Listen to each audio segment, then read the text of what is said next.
Let's now talk about for loops. So we commonly use while loops to create indefinite looping structures.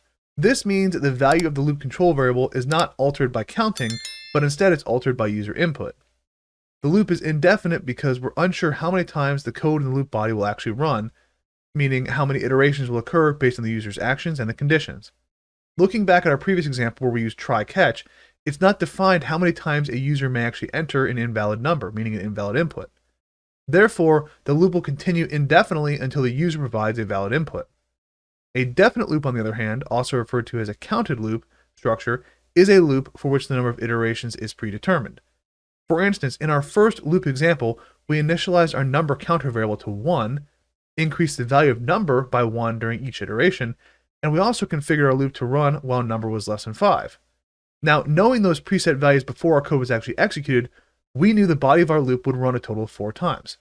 That is a definite loop structure. In Python, there's a second type of loop called a for loop, which is used to create definite count-based looping structures. The 5 syntax components required to write a for loop are the for keyword, a temporary counter variable commonly referred to as an index variable, the in keyword, the range function, which we'll talk about more in just a bit, and a colon to end the statement.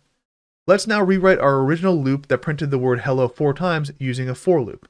So we start off here with the keyword for, and then we reference a temporary variable. It's a counter variable, also called an index variable, then the keyword in, and then we're going to use what's called the range function. Again, we're going to dive into the details of this in just a bit. And then we'll go ahead and print our word hello here. Now, if we go ahead and run this code, we'll see hello is printed 4 times.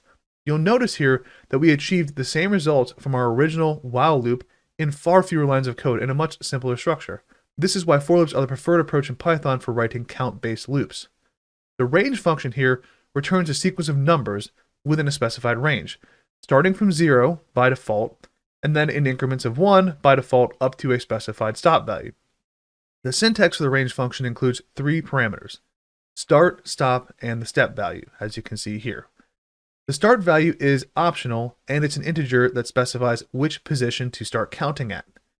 If a start value is not provided, then the default value is simply 0. A stop parameter value is required, always, and specifies which position to stop at in the counting. The stop value is non-inclusive, meaning if we set the range function to stop at position 7, starting from position 0 in increments of 1, then the range function will go through 0, 1, 2, 3, 4, 5, and 6. It's not going to actually go to the 7th position. It's going to stop before it gets to it. Lastly, the step value, which is also optional, specifies the position increments. If that's left blank, the default step value is 1. In our previous example, the stop parameter was set to 4. Since the start and the step parameters are optional, this resulted in 4 iterations printing the word hello. It went from 0, 1, 2, and 3. That's 4 total iterations, stopping at 4.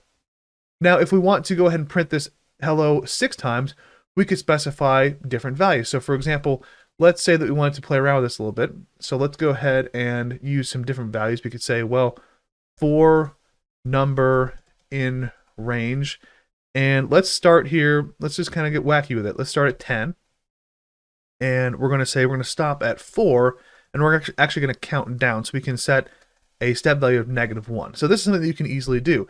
And so what's going to happen here is it's going to start at 10, then it's going to go 10, 9, 8, 7, 6, 5, and it's going to stop there at 4. So that's actually going to end up printing out hello 6 times. So if we say print hello and running, you'll see 6 times. Now, if you're confused by that, let's go ahead and, in addition to printing out the word hello, let's also print out the value of number as we go through that range function so you can see what's actually happening behind the scenes. So I'm going to go ahead and convert here number to a string, and then I'm going to concatenate it with hello. And you can see here when I run that, you can see 10, 9, 8, 7, 6, 5, and it stops when it gets to 4. And so that is, if you look at this and count, this total is 6 iterations. Now, in terms of best practices, it's most appropriate to use a while loop when you need condition-based looping, like in our previous example, not count-based looping, where we're looping based on user actions, meaning it's indefinite. We want to use a for loop when we need to count or iterate over something a set number of times, like in this example here. Now, you're going to see other instances and examples of for loops as we dive into more of these looping concepts.